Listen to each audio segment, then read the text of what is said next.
स्वागत है आपका दोस्तों बिहार न्यूज़ में। मैं हूं फिरदौस गनी और आप देख रहे हैं केडीवी लाइव। दोस्तों आज हो चुका है 10 फरवरी 2026। तो आज की पूरे बिहार की टॉप न्यूज़ लेकर आए हैं आपके लिए। वीडियो शुरू करने से पहले आपसे एक रिक्वेस्ट है कि अगर आप पहली बार इस चैनल पर आए हैं तो इस चैनल को अभी सब्सक्राइब करके बेल आइकन को प्रेस कर दीजिए और साथ ही साथ वीडियो को लाइक कर दीजिए, अपने दोस्तों के साथ शेयर भी कीजिए। चलिए चलते हैं आज की खबरों की ओर।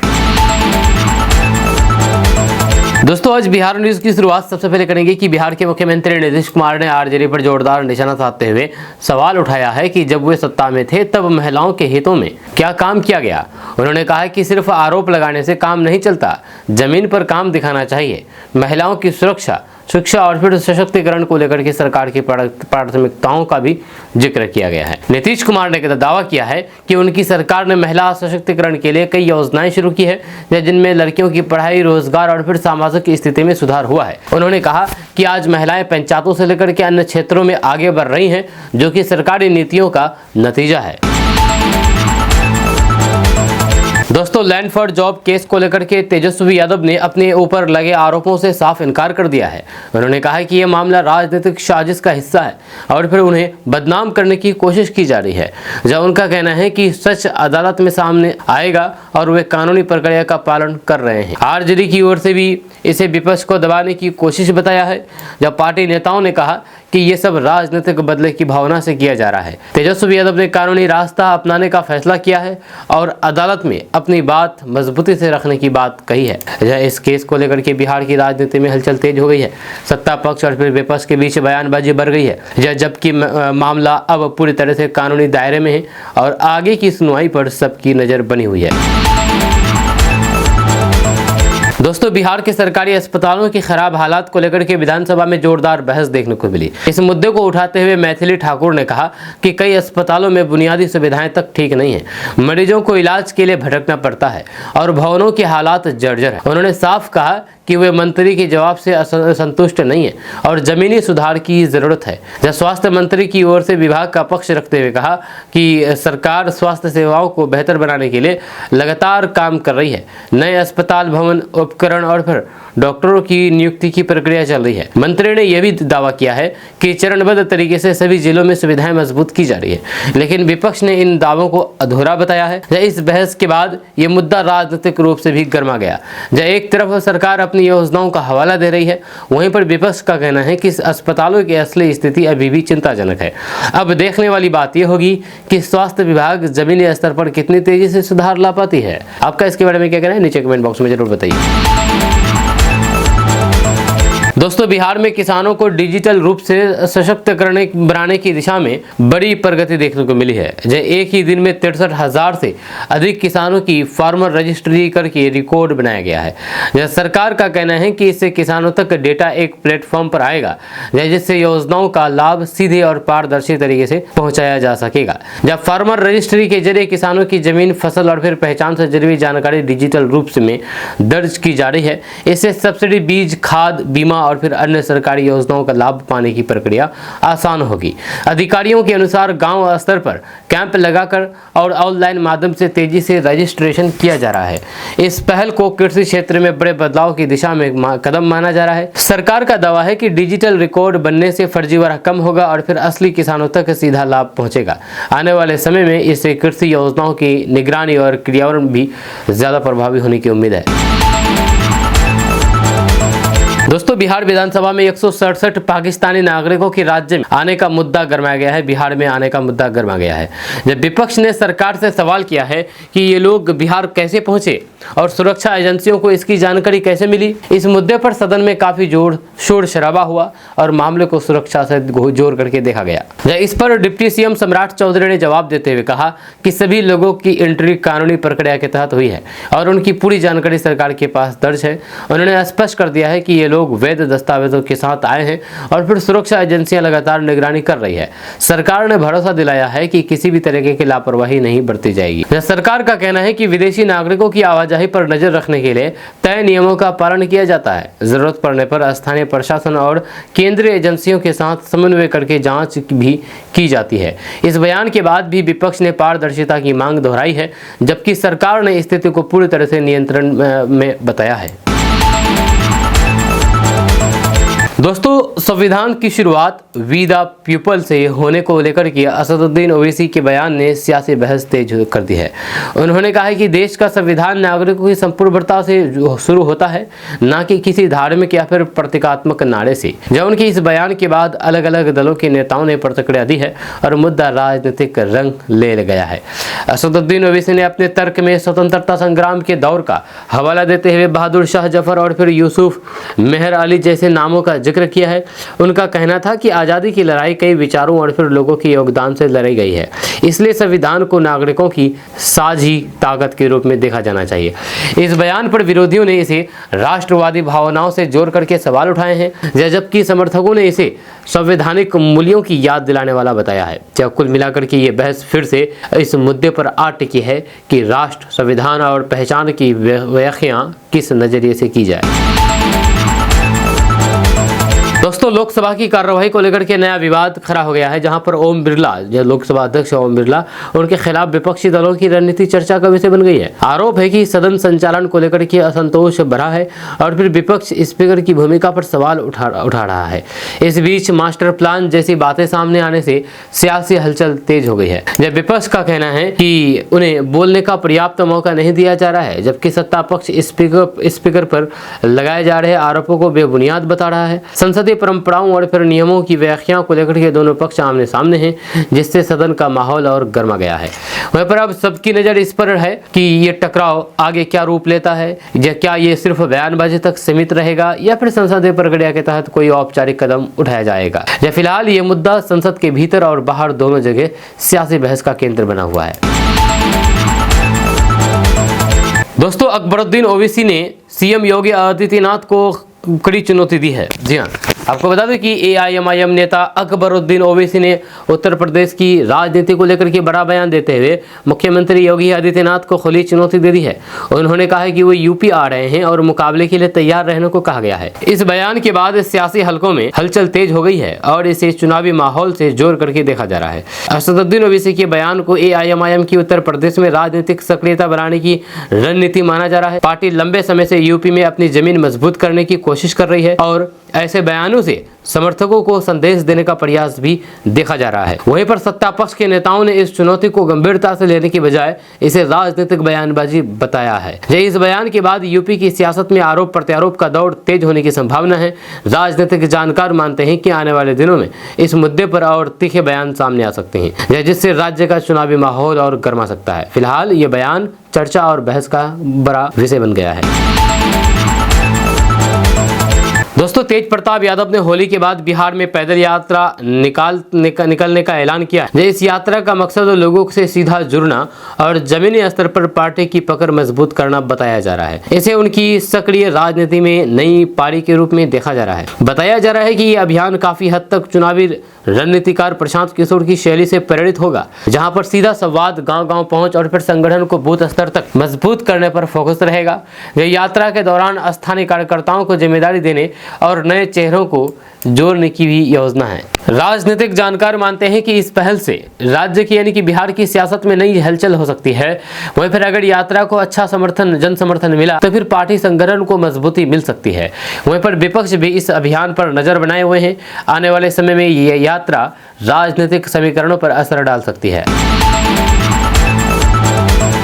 दोस्तों, असदुद्दीन ओवैसी ने भारत रत्न को लेकर के तीखा बयान दिया है, जिससे राजनीतिक माहौल गर्मा गया है। उन्होंने संतंज कसते हुए कहा है कि 6 माफीनामे लिखने वाले को अगर भारत रत्न मिल सकता है तो फिर शायद गोडसे को भी सम्मान मिल जाए। जब उनके इस बयान को लेकर के कई दलों ने कड़ी आपत्ति जताई है। असदुद्दीन ओवैसी का इशारा उन ऐतिहासिक बहसों की ओर माना जा रहा है, जिनमें कुछ नेताओं के ब्रिटिश शासन के दौरान लिखे गए माफीनामों को लेकर के विवाद होता रहा है। इस मुद्दे पर पहले भी राजनीतिक बयानबाजी होती रही है, लेकिन इस बार तुलना को लेकर के मामला और ज्यादा संवेदनशील हो गया है। जब विपक्ष और फिर सत्ता पक्ष के नेताओं ने अलग अलग प्रतिक्रिया दी है। जब कुछ लोगों ने इसे इतिहास और सम्मान के मुद्दे पर गलत टिप्पणी बताया है, जबकि समर्थकों का कहना है कि असदुद्दीन ओवैसी ने राजनीतिक प्रतीकवाद पर सवाल उठाया है। बयान के बाद सोशल मीडिया और फिर सियासी हलकों में हलचल तेज हो गई है। दोस्तों, पूर्णिया सांसद पप्पू यादव को फिलहाल राहत नहीं मिली है और वे जेल में ही रहेंगे। उनकी जमानत प्रक्रिया पर ब्रेक लग गया है, जिससे सियासी हलकों में हलचल तेज हो गई है। जब मामला पहले से चर्चा में था, लेकिन हाल की घटनाओं ने इसे और गंभीर बना दिया है। बताया जा रहा है कि पटना में कोर्ट परिसर को उड़ाने की धमकी से जुड़ा मामला सामने आने के बाद स्थिति बदल गई है। जांच एजेंसियां इस एंगल से भी पड़ताल कर रही है कि धमकी के पीछे कौन लोग शामिल है और इसका केस से क्या संबंध है। इसी वजह से अदालत ने सख्त रुख अपनाया और जमानत पर तत्काल राहत नहीं दी। इस घटनाक्रम के बाद समर्थकों और विरोधियों के बीच बयानबाजी तेज हो गई है। एक और उनके समर्थक इसे राजनीतिक साजिश बता रहे हैं, तो दूसरी ओर कानून व्यवस्था को देखते हुए सख्ती की जरूरत की बात कही जा रही है। अब सबकी नज़र अगली सुनवाई पर टिकी है, जहां से आगे की कानूनी दिशा तय होगी।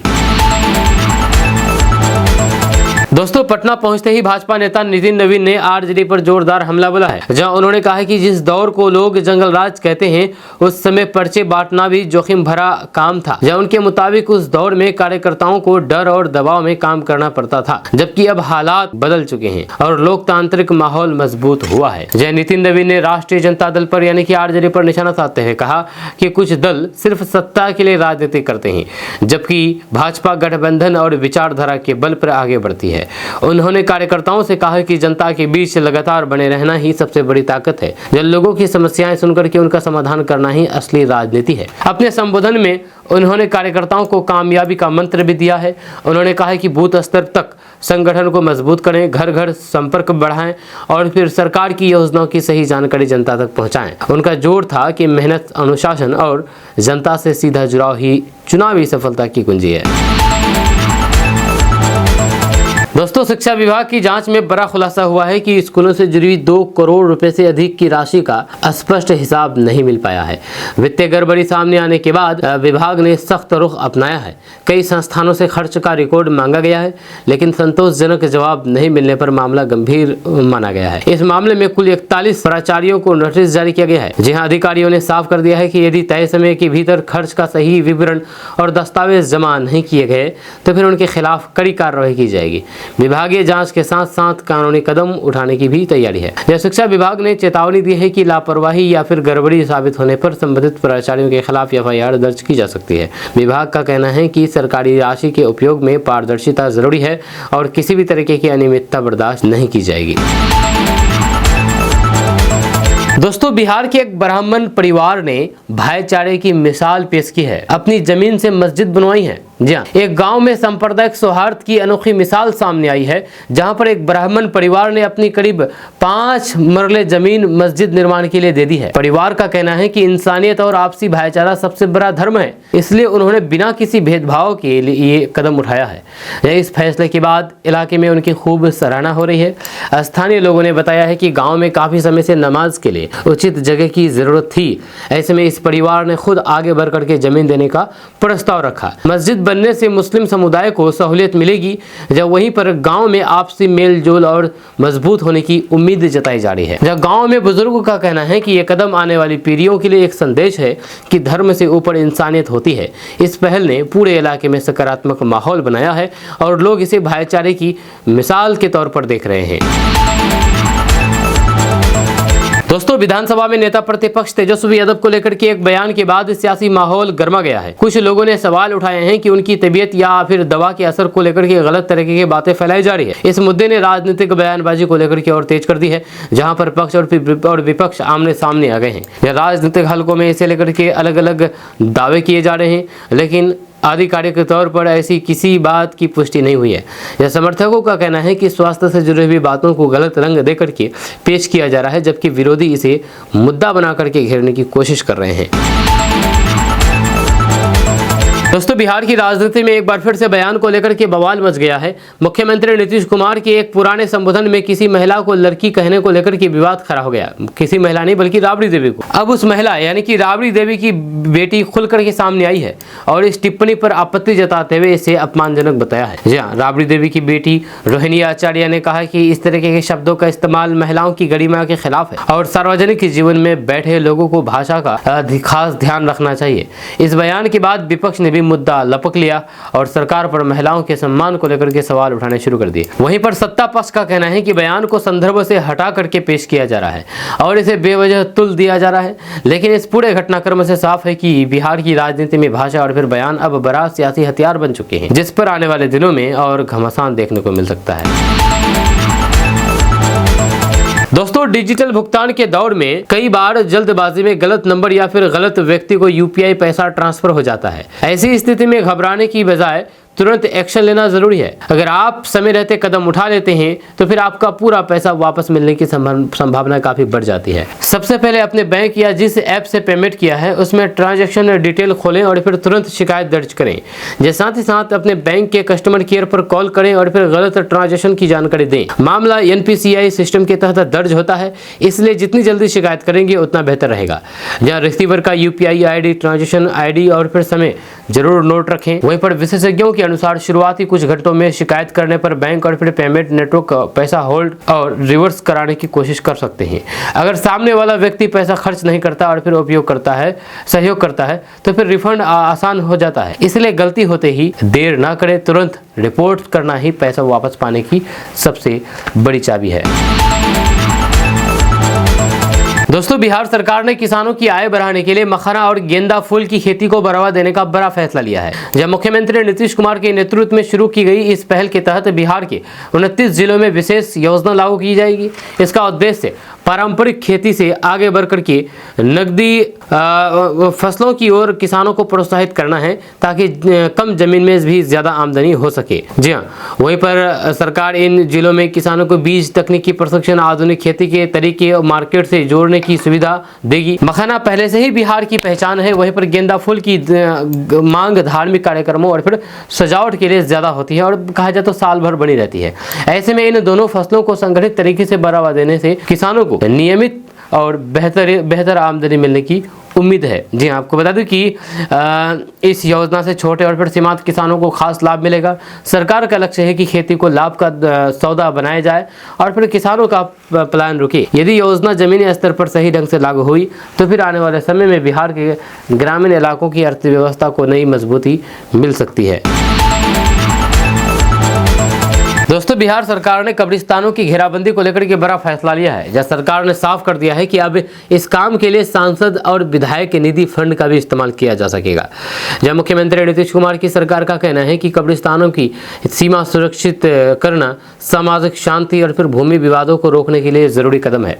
जब सरकार के मुताबिक कई जगहों पर कब्रिस्तान की जमीन को लेकर के विवाद सामने आते रहे हैं, क्योंकि स्पष्ट घेराबंदी नहीं होने से अतिक्रमण और तनाव की स्थिति बनती है।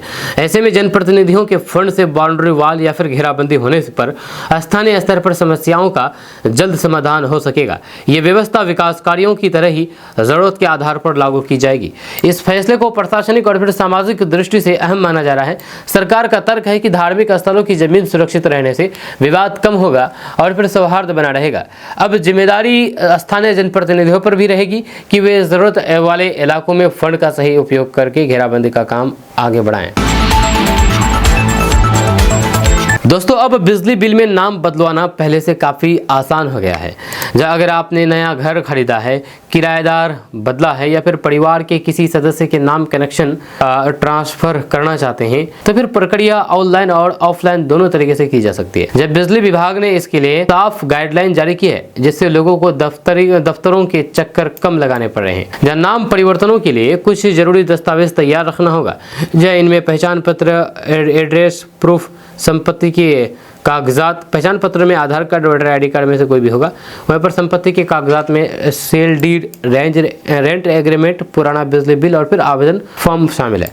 जब कुछ मामले में नो ऑब्जेक्शन सर्टिफिकेट भी मांगा जा सकता है, खास करके जब कनेक्शन किसी दूसरे व्यक्ति के नाम से ट्रांसफर हो रहा हो। आवेदन जमा होने के बाद विभाग दस्तावेजों की जांच करता है। सब कुछ सही पाए जाने पर तय समय के भीतर नया नाम बिल में अपडेट कर दिया जाता है। उपभोक्ताओं को सलाह दी गई है कि गलत जानकारी देने से बचें और सभी कागज साफ सुथरे और फिर सही हो, ताकि प्रक्रिया में देरी ना हो। दोस्तों अब बिहार में सड़कें 7 मीटर चौड़ी होगी और कई जिलों को बड़ी राहत मिलने वाली है। यह बिहार में सड़क ढांचा मजबूत करने की दिशा में बड़ा कदम उठाया गया है। अब बिहार के कई इलाकों में बनने वाली सड़कें 7 मीटर चौड़ी होगी, जिससे आवाजाही पहले से ज्यादा आसान और सुरक्षित हो जाएगी। यह सरकार का मकसद ग्रामीण और फिर कस्बाई क्षेत्रों को बेहतर सड़कों से जोड़ करके परिवहन व्यवस्था सुधारना है, ताकि लोगों को सफर में कम दिक्कत हो। वहीं पर इन सड़कों के चौड़ीकरण से खास करके उन जिलों को फायदा मिलेगा जहां पर अब तक संकरी सड़कें होने के कारण जाम, दुर्घटनाएं और फिर धीमी रफ्तार की समस्या बनी रहती थी। यह चौड़ी सड़क बनने से बड़े वाहनों की आवाजाही भी सुगम होगी, व्यापार और फिर खेती से जुड़े हुए कामों में तेजी आएगी, स्थानीय लोगों को बाजार, अस्पताल और फिर स्कूल तक पहुंचने में भी सहूलियत मिलेगी। वहीं पर सरकार का कहना है कि ये योजना क्षेत्रीय विकास को गति देगी। यह सड़क बेहतर होने से निवेश बढ़ेगा, यह छोटे व्यवसायों को फायदा होगा और फिर ग्रामीण अर्थव्यवस्था मजबूत होगी। आने वाले समय में ऐसी और परियोजनाओं के जरिए पूरे राज्य में यानी कि बिहार में सड़क नेटवर्क को मजबूत करने की योजना है। दोस्तों बिहार में नए जिलों के गठन पर सरकार का बड़ा फैसला सामने आया है। बिहार में नए जिलों के गठन की मांग कर रहे इलाकों को फिलहाल बड़ा झटका लगा है। विधानसभा में सरकार की ओर से साफ कर दिया गया है कि अभी नए जिले बनाने की का कोई प्रस्ताव सक्रिय विचाराधीन नहीं है। जी हाँ, इस ऐलान के बाद उन क्षेत्रों में निराशा देखी जा रही है जहां पर लंबे समय से जिला बनाने की मांग चल रही थी। सदन में जवाब देते हुए मुख्यमंत्री नीतीश कुमार की सरकार ने कहा कि जिला गठन एक जटिल प्रक्रिया है, जिसमें प्रशासनिक ढांचा, संसाधन, वित्तीय बोझ और फिर जनसंख्या जैसे कई पहलुओं पर गंभीर अध्ययन जरूरी होता है। सरकार का तर्क है कि बिना पूरी जानकारी तैयारी किए जिले बना देने से प्रशासनिक कामकाज प्रभावित हो सकता है। इस बयान के बाद विपक्ष ने सरकार पर विकास की रफ्तार रोकने का आरोप लगाया है, जबकि सरकार का कहना है कि पहले मौजूदा जिलों की व्यवस्था को मजबूत करना प्राथमिकता है। फिलहाल साफ है कि नए जिले बनने की उम्मीद लगाए बैठे लोगों को अभी और इंतजार करना पड़ेगा। और दोस्तों किशनगंज के लिए यह खबर बेहद अहम है, क्योंकि ये सीधे तौर पर किशनगंज जिले की कनेक्टिविटी, सुरक्षा और विकास से जुड़ी हुई है। क्योंकि वर्षों से अधूरी पड़ी भारत नेपाल सीमा सड़क परियोजनाओं को लेकर के स्थानीय लोग नाराजगी जताते हैं, जहां अब उसी लापरवाही पर सरकार ने सख्त रुख अपनाया है। साफ संदेश दे दिया है कि किशनगंज में विकास कार्यों के साथ खिलवाड़ अब नहीं चलेगा। जो संवेदक काम में लापरवाही बरतेगा उसे बख्शा नहीं जाएगा। यही वजह है कि ये कार्रवाई आज पूरे जिले में चर्चा का विषय बनी हुई है। किशनगंज में भारत नेपाल सीमा सड़क परियोजना में देरी को लेकर के बड़ी प्रशासनिक कार्रवाई की गई है।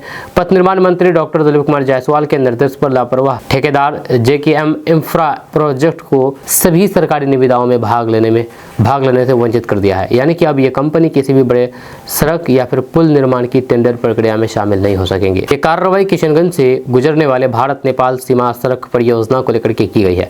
इस परियोजना का उद्देश्य भारत नेपाल सीमा पर सुरक्षा व्यवस्था को मजबूत करने के साथ साथ सीमावर्ती इलाकों में आवागमन को बेहतर बनाना है। ये सड़क बिहार के 7 जिलों से होकर के गुजरती है, जिनमें किशनगंज एक महत्वपूर्ण जिला है। परियोजना का कार्य 25 अक्टूबर 2015 से शुरू होना तय था, लेकिन विभिन्न कारणों से इसमें लगातार देरी होती रही है। विभाग ने कई बार समय सीमा बढ़ाई और फिर अब अंतिम डेडलाइन दिसंबर 2025 तक तय की गई है। इसके बावजूद भी किशनगंज के कई हिस्सों में सड़क निर्माण का काम बेहद धीमी गति से चल रहा था। स्थानीय लोगों ने, ग्रामीणों ने बार बार इसकी शिकायत प्रशासन से की और जनप्रतिनिधियों से की थी। जब पथ निर्माण विभाग द्वारा संवेदक को कई नोटिस जारी किए गए और कार्य में तेजी लाने का निर्देश दिया गया, लेकिन ठेकेदार की ओर से दिए गए स्पष्टीकरण विभाग का संतोषजनक नहीं लगे। दोस्तों किशनगंज जिला के ग्रामीण इलाकों के लिए मुख्यमंत्री नीतीश कुमार की दूध उत्पादन की घोषणा बड़ी उम्मीद लेकर के आई है।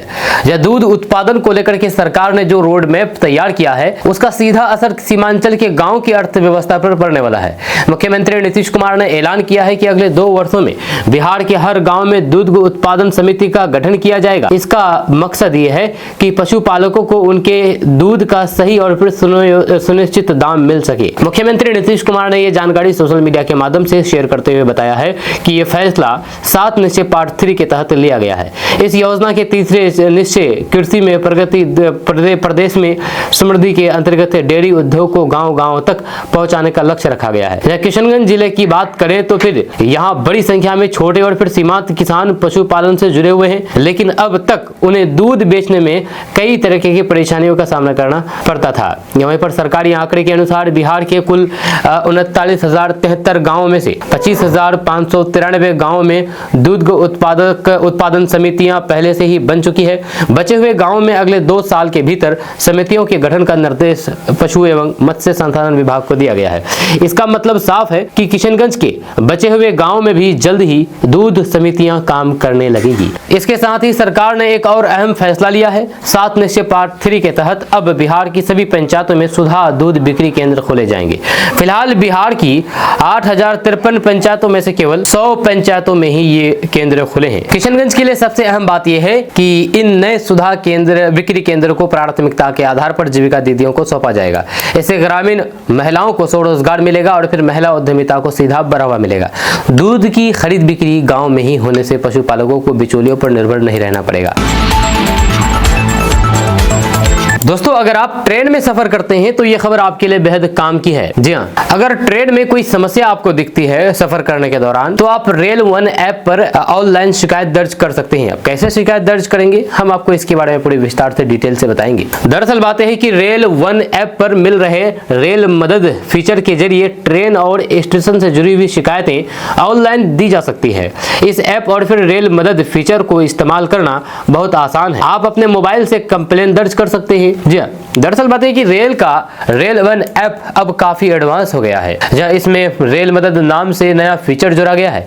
रेल मदद पर जाकर के आप ट्रेन या फिर रेलवे स्टेशन से जुड़ी हुई अपनी शिकायत भी दर्ज करा सकते हैं, ऑनलाइन शिकायत दर्ज करा सकते हैं। आप अपने मोबाइल से मिनटों में शिकायत कर सकते हैं। वीडियो बनाकर, ऑडियो भेजकर या फिर फोटो भेज करके शिकायत दी जा सकती है। रेल वन ऐप के नए फीचर्स को इस्तेमाल करना बहुत आसान है। रेल वन ऐप को भारतीय रेलवे ने तैयार कराया है। जिस तरह आप IRCTC से बुकिंग करवाते हैं, इसी तरह रेल वन ऐप से भी ट्रेन टिकटों की बुकिंग की जा सकती है। ये ऐप न सिर्फ टिकट बुकिंग की सुविधा देता है बल्कि इसमें रेलवे से जुड़ी हुई शिकायतें फाइल की जा सकती है। जनरल ट्रेन टिकट भी बुक हो जाते हैं, प्लेटफॉर्म टिकट लिए जा सकते हैं। इसके अलावा वेब्स OTT के कंटेंट को ऑनलाइन देखा जा सकता है। रेल मदद फीचर को रेल वन ऐप के साथ जोड़ा गया है ताकि लोग ट्रेन और फिर स्टेशन में होने वाली असुविधाओं की शिकायत दे सकेंगे। वहीं पर रेल वन ऐप के होम पेज पर ही ये फीचर मिल जाता है, जहां सिंगल क्लिक में इसे एक्सेस किया जा सकता है।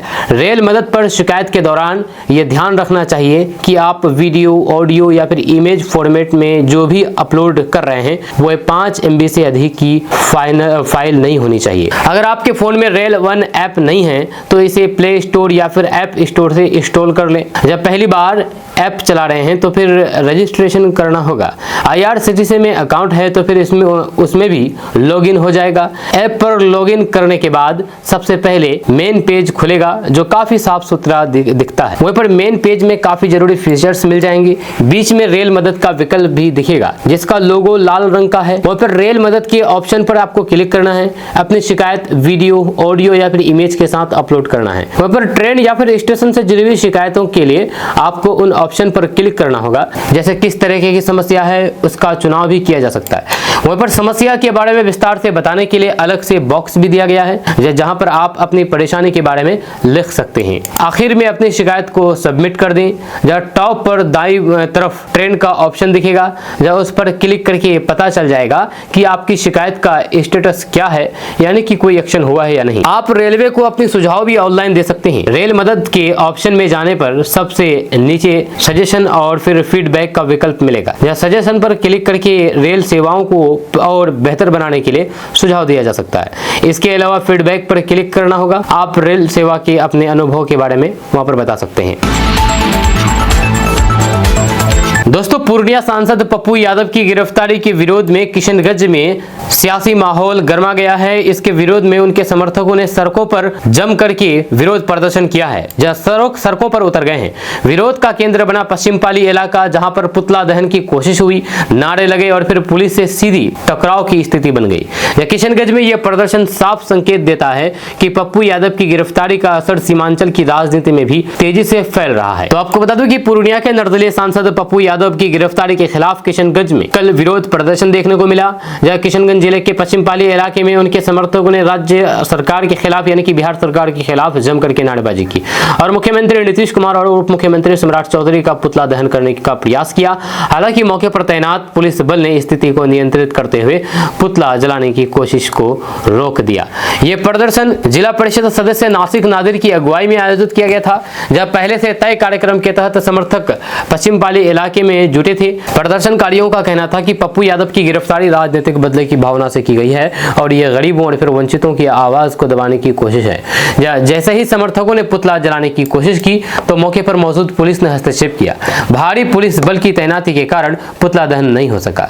जब पुलिस ने पुतले को जब्त कर लिया और प्रदर्शनकारियों को समझा बुझा करके वहां से हटाया। इस दौरान कुछ देर के लिए माहौल तनावपूर्ण जरूर रहा, लेकिन स्थिति पूरी तरह से नियंत्रण में रही। इस दौरान जिला परिषद नासिक नादिर की अगुवाई में इस धरना प्रदर्शन का आयोजन किया गया। इस दौरान तौसीफ समर, इम्तियाज नसर सहित कई लोग वहां पर मौजूद रहे और उन्होंने भी जमकर के विरोध प्रदर्शन किया। जिला परिषद सदस्य नासिक नादिर ने कहा कि ये लोकतंत्र पर हमला है। उन्होंने आरोप लगाया है कि पप्पू यादव लगातार सरकार से सवाल पूछ रहे थे, इसी वजह से पुराने मामलों को निकाल करके उनकी गिरफ्तारी की गई है। उन्होंने साफ कहा कि जब तक पप्पू यादव की रिहाई नहीं होती है तब तक उनका संघर्ष जारी रहेगा और विरोध और तेज किया जाएगा। अनुमंडल पुलिस पदाधिकारी गौतम कुमार ने बताया है कि पुतला दहन की कोशिश कानून व्यवस्था के खिलाफ थी, इसलिए इसकी अनुमति नहीं दी गई। उन्होंने कहा कि पूरे घटनाक्रमों की वीडियोग्राफी की गई है और फुटेज के आधार पर संबंधित लोगों के खिलाफ विधि सम्मत कार्रवाई की जाएगी। दोस्तों, अब पुलिस की दबंगई नहीं चलेगी, न ही पुलिस की दलाली चलेगी और साथ ही साथ कोई पुलिसकर्मी मोबाइल में रील देखते हुए पकड़े गए, क्योंकि बिहार में पुलिस वालों पर डीजीपी सख्त हो गए हैं। आपको बता दूं कि फील्ड में दबंगई दिखाने वाले पुलिसकर्मियों पर नकेल कसी जारी है। बीते पखवाड़े करीब आधा दर्जन ऐसे मामले सुर्खियों में रहे, जिनमें बिहार पुलिस के पदाधिकारी कर्मियों के दबंगई भरे व्यवहार पुलिस की छवि पर दाग लगाया है। शीर्ष स्तर पर सम्मानजनक आचरण की नसीहत से इधर इन पुलिसकर्मियों की आम लोगों के साथ बदसलूकी की तस्वीरें और वीडियो खूब वायरल हुआ। पुलिस मुख्यालय ने ऐसे मामलों में निलंबन से लेकर के लाइन हाजिर तक की कार्रवाई करके सख्त संदेश दिया है। जब पुलिस महानिदेशक विनय कुमार ने स्पष्ट कर दिया है कि किसी भी स्तर पर दुर्व्यवहार के मामले बर्दाश्त नहीं होंगे। जब दोषी पुलिसकर्मियों पर तत्काल निलंबन और फिर विभागीय कार्रवाई सुनिश्चित की जाएगी।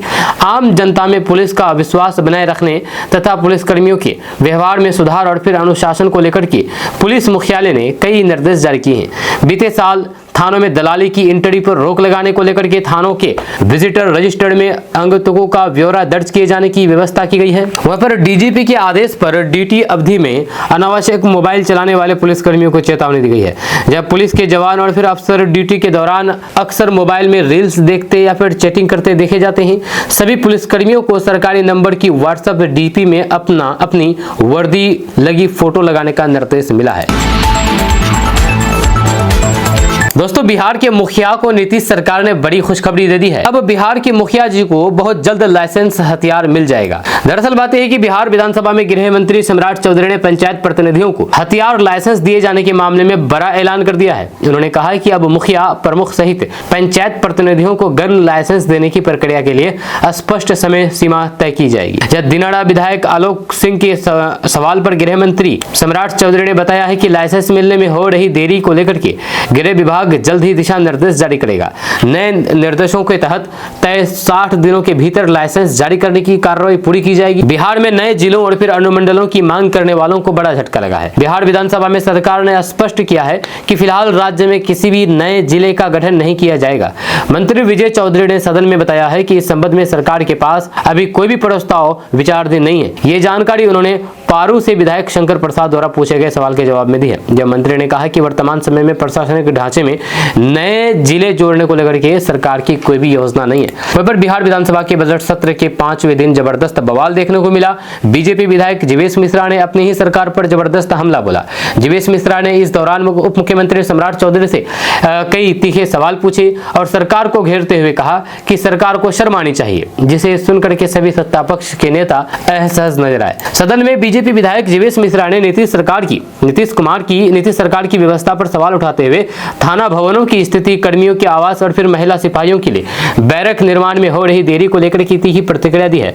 उन्होंने कहा कि सरकार एक तरफ ये दावा करती है कि कई थानों के भवन ना तो पुराने हैं और ना ही जर्जर, लेकिन दूसरी ओर उन्हीं भवनों की मरम्मत के लिए 6 लाख रुपए की राशि क्यों दी गई है। उन्होंने पूछा है कि जब भवन ठीक है तो फिर मरम्मत की जरूरत क्यों पड़ी। दोस्तों, अब किसी भी सड़क में गड्ढा दिखने पर खैर नहीं है, क्योंकि मंत्री डॉक्टर दिलीप कुमार जायसवाल ने इंजीनियर संवेदक को 3 महीने का अल्टीमेट दे दिया है। जब बिहार में पथ निर्माण मंत्री डॉक्टर दिलीप कुमार जायसवाल ने लापरवाही पर बड़ा और सख्त संदेश देते हुए कहा कि अब सड़कों की बदहाली किसी भी कीमत पर बर्दाश्त नहीं की जाएगी। उन्होंने साफ शब्दों में चेतावनी दी है कि आने वाले 3 महीनों के भीतर यदि पथ निर्माण विभाग की किसी भी सड़क पर गड्ढा पाया गया तो फिर संबंधित इंजीनियर और संवेदक पर कठोर कार्रवाई तय है। मंत्री डॉक्टर दिलीप कुमार जायसवाल ने कहा है कि राज्य में सड़क निर्माण की गुणवत्ता से कोई भी समझौता नहीं होगा। उन्होंने कहा है कि शनिवार को ही उन्होंने भारत नेपाल सीमा सड़क से जुड़े हुए बड़े संवेदक को निविदा से वंचित किया है, जिसके बाद हरकत मच गया। उन्होंने कहा कि भारत नेपाल सड़क के संवेदक JKM इंफ्रा प्रोजेक्ट पिछले कई सालों से एक्सटेंशन ले रहा था। उन्होंने कहा कि वह बहुत बड़ा और फिर नामी गिरामी संवेदक था, लेकिन मेरी कलम से उसे ब्लैक लिस्ट कर दिया गया। उन्होंने कहा कि ब्लैक लिस्ट किए जाने के बाद पूरे बिहार में तहलका मच गया, लेकिन मेरा उद्देश्य साफ है कि सड़क अच्छी बनाओ तभी तुम्हारी खैरियत होगी। डॉक्टर दिलीप कुमार जायसवाल एक दीक्षांत समारोह में किशनगंज में ही दीक्षांत समारोह में सभा को संबोधित कर रहे थे। उन्होंने कहा कि किशनगंज से बहादुरगंज सड़क का चौड़ीकरण किया जा रहा है, तैयबपुर में पुल का निर्माण किया जा रहा है, बायसी और अमोर गलगलिया 4 लेन सड़क का निर्माण कराया जा रहा है। पथ निर्माण विभाग के तहत आने वाली जो भी सड़कें हैं वो पूरे देश में अव्वल होगी, ये गारंटी देना मेरा काम है। उन्होंने बताया कि सीएम नीतीश कुमार ने 1 करोड़ रोजगार देने का वादा किया है, जिसमें सबसे बड़ी भूमिका उद्योग विभाग की है और इस दिशा में भी कार्य किया जा रहा है। वहीं पर मंत्री डॉक्टर दिलीप कुमार जायसवाल ने कहा कि आज भी हम शिक्षा और फिर विकास के मामले में बहुत पीछे हैं। सीमांचल का विकास सरकार की प्राथमिकता में शामिल है और इसे आगे बढ़ाने की जरूरत है। इस मौके पर राज्यपाल आरिफ मोहम्मद खान, मंत्री अशोक चौधरी सहित कई नेता और स्थानीय जनप्रतिनिधि मौजूद थे। आपका इसके बारे में क्या कहना है नीचे कमेंट बॉक्स में कमेंट करके जरूर बताइएगा।